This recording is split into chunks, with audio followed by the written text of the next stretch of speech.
Hey everyone, Charlie here, and welcome to another episode of Talking Time, where today we're going to talk and spend time doing that. And we're going to talk and spend time doing that on the subject of piano competitions and more broadly, music competitions. And kind of sharing some thoughts on what I think about them, how I feel about them, things like that. But before we do, you know what to do. Be sure to like, favorite, subscribe, share, comment, spam all over Facebook. Well, don't spam on Facebook, but share on Facebook. And that really helps the algorithm out because the algorithm determines how many people see these and how many people see the posts that I put up. So without further ado, let's get to work talking about this topic. So piano competitions. What are piano competitions? Now, piano competitions are very similar in some ways to athletic competitions, games, things like that, right? So just like you might have, March Madness and stuff, right? Where the basketball, they're going up and, there's like eliminations. It's the same kind of a thing. Generally speaking, there is a whole bunch of people who are playing an instrument, piano, for example, and usually through multiple stages of elimination, they end up choosing a winner. First place, second place, third place, maybe a few extra awards. And that's generally how like 99% of competitions work. It's basically that. And how they determine who gets eliminated or not is through a series of voting, either by one or more judges. And how they do that depends on the competition. And every competition is a little bit different, but that's generally how most of them work. You have a bunch of people, they play, some get cut, move on to the next round, they play, some get cut, move on to the next round, and so on and so forth. Now, there's a lot of competitions in the world. A ton of piano competitions and a ton of music competitions in the world. And I'm not talking about competitions like The Voice or America's Got Talent. Now, that's not what I'm talking about in this video. This video, I'm talking about like the competitions like there's the Van Cliburn International Piano Competition, there's the Chopin International Piano Competition, there's the Tchaikovsky International Piano Competition. There's some big competitions and then there's smaller ones and some are international, some are national, some are regional, that kind of a thing.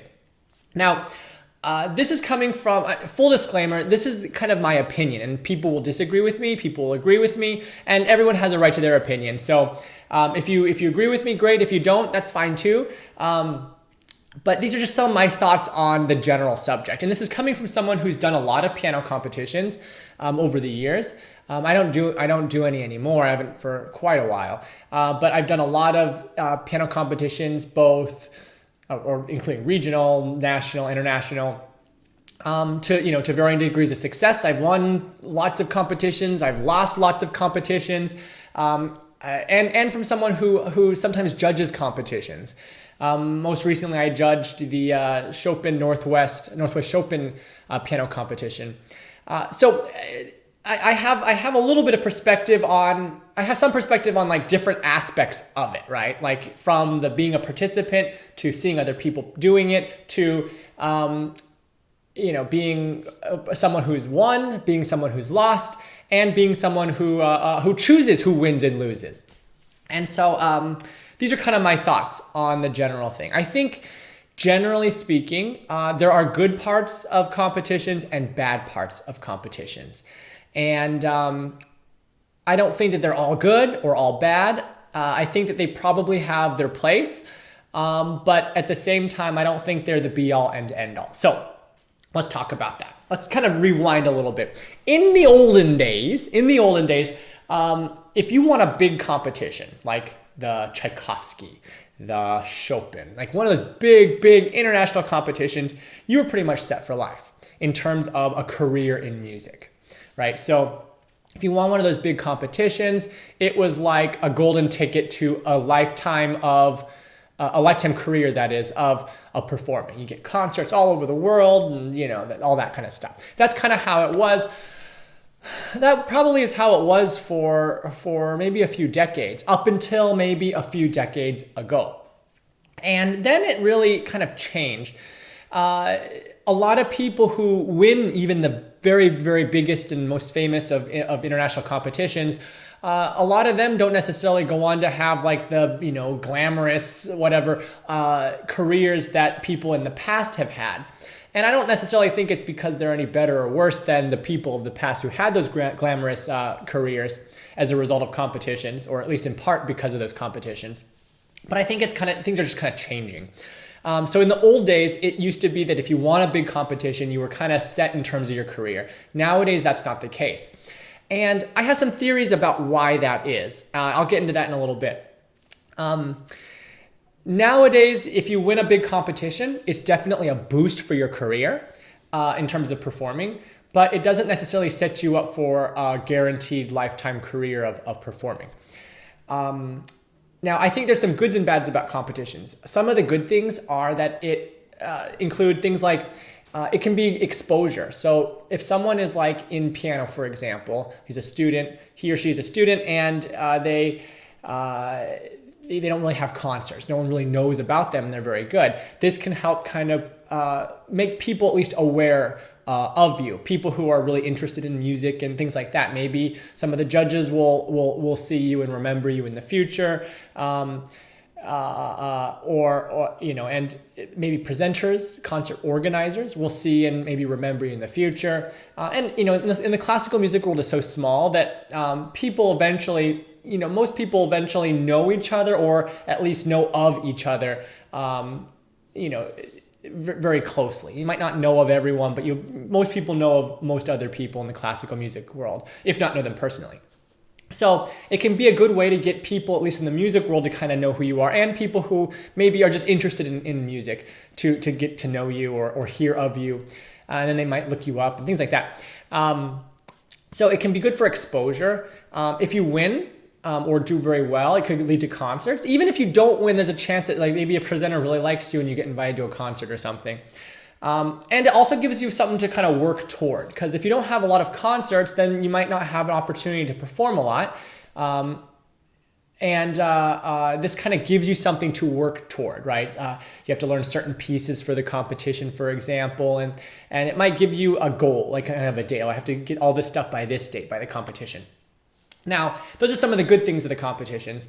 Some of the not so good things. I think I heard somewhere, and I'm not sure if this is true or not, so don't quote me, but I think Bartok was once said to have said, competitions are for racehorses.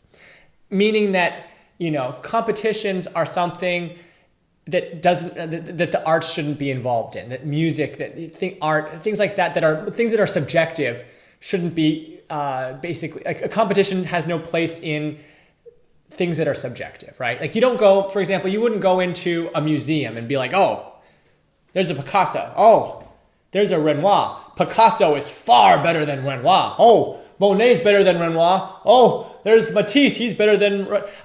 You don't do that, right? They're different. Art is different. Some people like things in certain ways, art in certain ways, and some people like them in other ways.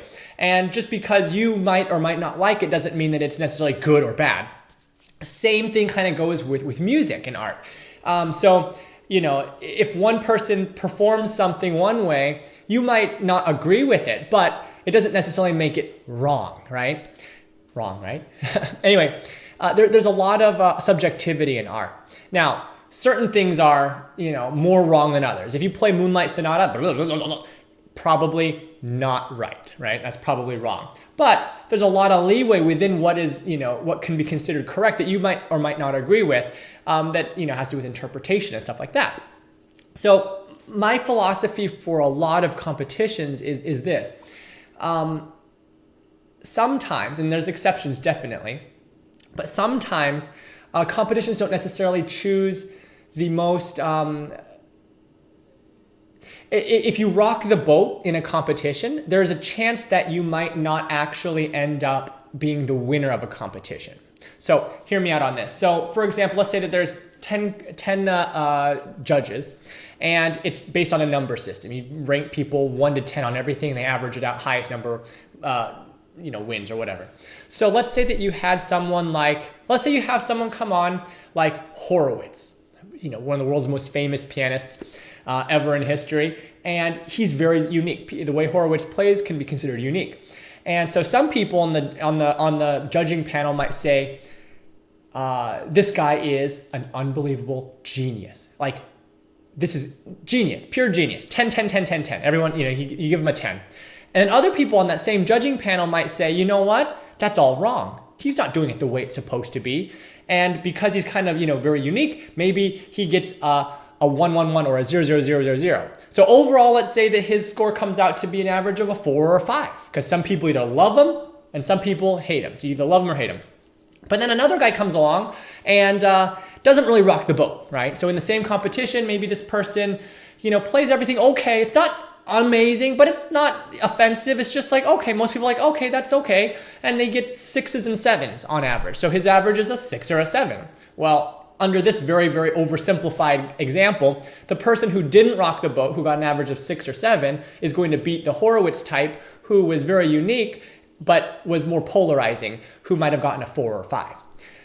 Now, out in the real world, in performance and in, when people are hearing this person perform, these people perform, more people might like the person who is more unique, more daring, more maybe rock the boaty than the person who doesn't rock the boat. But at least in a simplified competition setting like I just described, the person who doesn't rock the boat might ultimately be the one that ends up winning.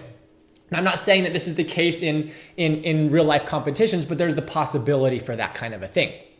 So, in general, it all kind of boils down to, art is art and music is music. And there's a lot of subjectivity in that. And saying that like, oh, this guy is 100% right and this person is 100% wrong, that's pretty, maybe narrow-sighted, right? So there's goods and bads of piano competitions. And so I think that there is a place for them. It's great for exposure for young musicians. It's great or it can be great for exposure for young musicians. It doesn't mean that if you're in a competition, people are going to know you, but it can, it can be positive because some people might, some people might see you and you might gain exposure with some people, that is. It also gives you something to work toward. And, oftentimes they have very specific kind of piece requirements, repertoire requirements, and it can help you expand your repertoire, give you a goal to work for, things like that. But I don't think that they should be, really kind of considered the be all and end all. If person A won this competition and person B didn't, it doesn't necessarily mean that A is better than B. It could mean that, but it doesn't necessarily mean that. And so I think everything needs to be kind of taken with a grain of salt.